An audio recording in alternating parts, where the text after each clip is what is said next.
السحلب من المشروبات المفيدة والمغذية جدا، سهل كمان نعمله في البيت.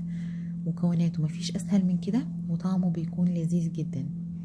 كوباية واحدة من الحليب البودر هنضيف عليها كوباية واحدة من دقيق الرز، وكمان 4 معالق كبار هرميين من النشا، يعني ما يعادل نص كوباية. نص كوباية من السمسم المحمص، وكمان نص كوباية من جوز الهند العريض أو الناعم زي ما نحب، ومعلقة واحدة كبيرة من الفانيليا البودر. وكده بودرة السحلب بتاعتنا جاهزة. علشان نحضر مشروب السحلب، لكل كوباية من الحليب ممكن يكون نصها حليب ونصها مية، هنضيف معلقة واحدة من بودرة السحلب دي.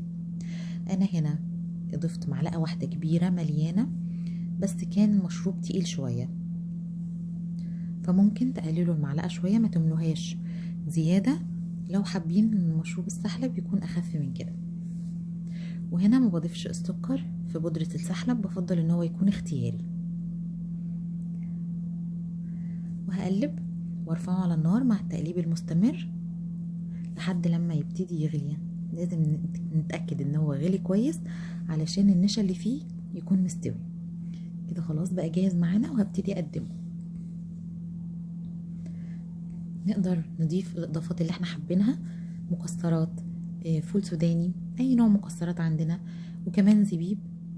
يا رب يكون الفيديو عجبكم، الطريقة خفيفة عليكم، تجربوها. ما تنسونيش بلايك وشير ومتابعة الصفحة. والسلام عليكم ورحمة الله وبركاته.